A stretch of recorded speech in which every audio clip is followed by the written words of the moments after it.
this is indicative that the NFL has been and still is addressing the toxic culture that it has had. I've done research about NFL reactions to coming out, Michael Sam in particular, and now more and more NFL is being not only accepting but trying to protect and advocate on behalf of people of different genders, sexualities, race, and even now mental health. So the brand of the NFL is no longer going to support this, and this is a step in the right direction, and hopefully they'll keep on investigating and keep on addressing the toxic culture that has in some ways defined the NFL for many years, but we still have a long way to go. And this is just indicative of the history that the NFL is contending with.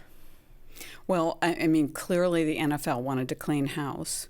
And I thought what was interesting, just from a reporter's standpoint, the story came out over the weekend. I think it was in the Wall Street Journal about Gruden's initial emails regarding the head of the Players Association.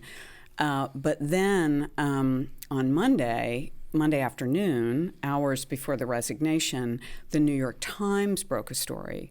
And I think somebody dropped a dime on Gruden because they wanted to make it very clear that this was not an isolated incident. It was 7 years, wasn't it? About 7 years and multiple emails. And to your point, Monique,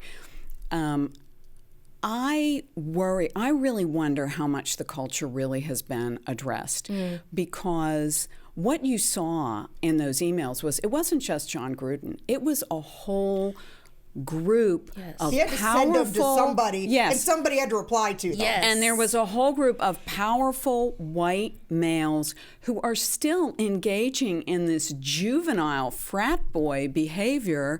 I mean, really, I would hope our frat boys are a little bit more mature than these guys. And I've been reading Yik Yak. Well, okay.